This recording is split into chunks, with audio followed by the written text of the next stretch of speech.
Hello again, XDA Developer TV. Today we're going to address the elephant in the room. Literally, as it were. We're going to be talking about the Oppo N1.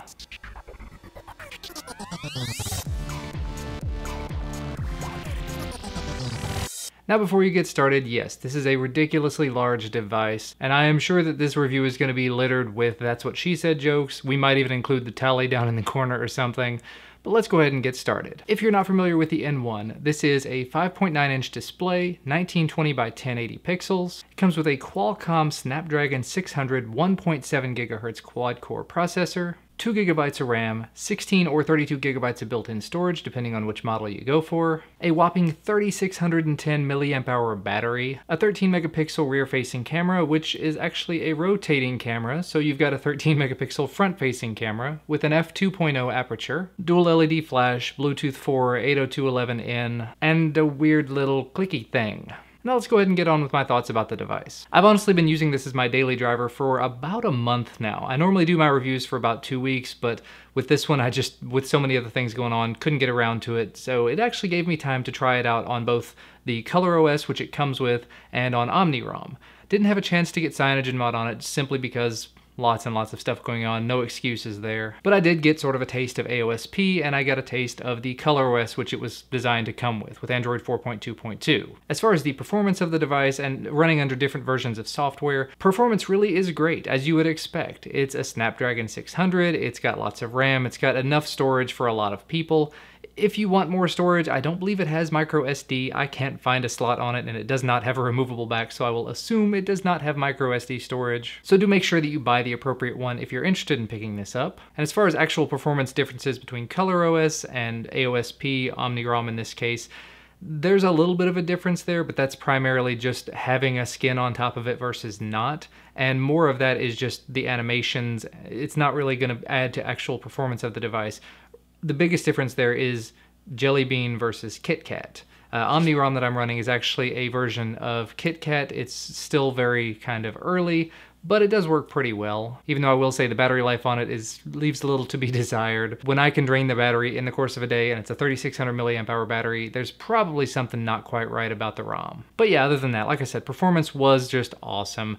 It's not the absolute top-end specs on the market, but it is pretty close. It's right up there with the HTC One, and as expected, it performs pretty similarly to the HTC One. Now, I did mention battery life in there. Running on ColorOS, running on the stock ROM that comes on top of it, battery life was pretty decent. It was not absolutely amazing. I've seen better out of other phones like the Droid Max and the Samsung Galaxy Note 3, but this device had a huge battery, and I was able to last for at least a day and a half without having to charge. I think I got it up to 2 days at one point, but it was not quite up to 100% where I expected it to be, but still, for the grand majority of people, 24 hours is going to be just fine. And for me, even on OmniROM, where like I said, there was some battery weirdness, I was still able to make it from about 6:30 in the morning until about 1:30 at night, because I don't sleep very much, and still have about 15% battery remaining at the end of the day. So yeah, it's still doable. Running it on the stock ROM though, at the end of the day, I was usually at 50 to 40%, sort of depending on my level of usage. And I'm talking about probably an hour to an hour and a half of YouTube video watching, a little bit of gameplay, whole lot of email, whole lot of web browsing. So really, it is pretty respectable. Now, one thing I do sort of always like to address is phone call quality. And one thing I noticed about this on both ROMs, so it probably is a bit of a hardware issue, is that the earpiece is kind of quiet. I would always keep it up at the very maximum, and it wouldn't matter. I pretty much couldn't hear what the person on the other end of the line was saying. So it may be worth it if you can get your hands on it, trying to get your hands on one to make some phone calls and see if you're actually able to hear the other party before purchasing. I mean, that sounds like a really weird thing because in my case, I make very, very few phone calls, but I noticed more often than not, I was having to ask people to repeat what they were saying, and it gets a little bit old. One other kind of obvious item to mention is that it does not have 4G LTE connectivity. For people in other parts of the world, that may not be such a big issue, but here in the US, there's 4G LTE in a very, very large amount of places at this point. A couple of years ago, I couldn't say that, but now pretty much every place I go has 4G LTE, unless you're on T-Mobile, which apparently around here has next to nothing in terms of coverage. But unfortunately, like I said, this is 3G only, so you'll get HSPA+, I believe, which in my area, running on AT&T, which is what I was running the device on, I was able to see speeds of up to about 7 to 8 megabits a second at a maximum, whereas normally I'm able to get 25 or so on AT&T, but that's on 4G and LTE, so there's going to be that difference there that you have to expect. I will say there are probably a lot of people out there that 3G is going to be just fine for. I've got a coworker who is buying the Moto G, which is a 3G only device for his wife, and that's probably going to be just fine for her. He's talking about doing something similar, and that would probably be just fine for him as well, simply because it depends on the amount that you actually use the device for downloading files or downloading videos while you're on the go. In my case, I do an awful lot of video and audio streaming while I'm on the go, so 3G is definitely a bit of a hindrance for me. And the last obvious hardware-related thing I should probably mention there before we move on is the display. Big, beautiful, bright display, wonderful for reading, easy to see all the time. You can turn it up to its brightest, leave it on auto, whatever you want, and it is going to work just fine for you most of the time. And going ahead and moving on to let's just go ahead and get the gimmicky type stuff out of the way. The rotating camera. Now, the rotating camera feels very solid. It's very well made. The pictures are not as great as you would hope. Being that this is one of the things they really focused on in making this device, it takes pretty good pictures, I'll say. It's not amazing. When you're outside in bright sunlight, it'll take pretty decent pictures, but you can get that out of just about any smartphone at this point. When you're indoors, when you're in lower light, when you've got that f2.0 aperture on the lens, you would expect it to take really nice photos, and they're just sort of okay. A lot of times they're grainy, sometimes they're blurry. I did some HDR shots and they turned out kind of interesting, honestly, but just nothing that really knocked my socks off or anything. And in terms of this device, in case you're not familiar with it, this is what they call the O-Click. This is a tiny Bluetooth accessory that you pair up with a device using an app that comes as a part of ColorOS, and it acts in a couple of ways. First, it's supposed to be a notification LED because the device does not have a notification LED on it. So again, because it doesn't have that notification LED, I found myself having to turn it on with the very strangely placed power button to get to my notifications to see if I had any, tons and tons of times per day. That could actually have some impact on the battery life for me as well, simply because I was checking it so frequently to get my new emails, to get my new messages. Because I don't normally like to leave the vibration on, I don't like to leave the audio on because I don't want to disturb my coworkers. That's where this could come in handy, but I very quickly learned the lesson that A, it does not fit on my keyring, so B, when I left it at my desk, it's an alarm. When you have this paired up to your phone, and then you walk away with the phone, it screams. Much in the same way that if you had this on your keys and you left your phone behind somewhere, it screams. It sets off an alarm, an alert of some kind.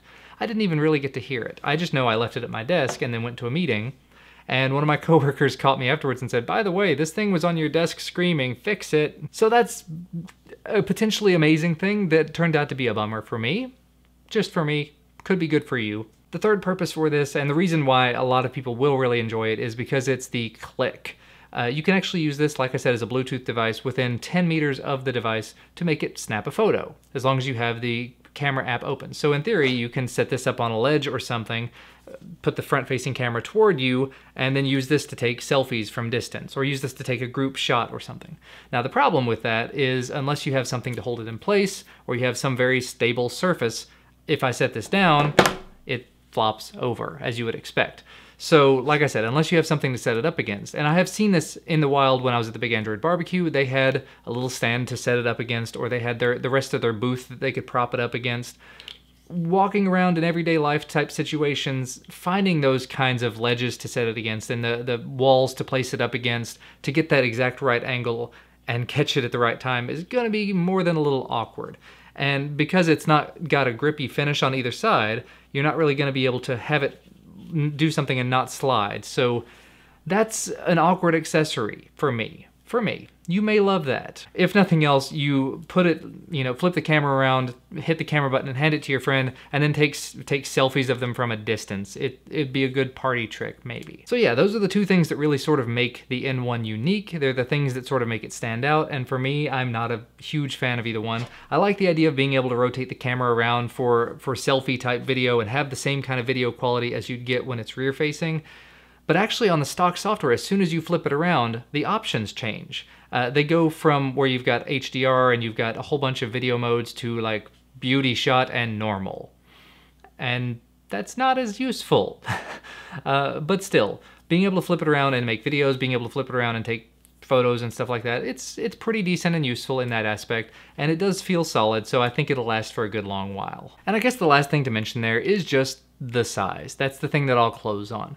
For me, this is not a one-handed device. I have seen other reviews. I saw Marquez Brownlee's video on it where he's got very large hands. He's built a little bigger than I am, so it fits very nicely in his hand.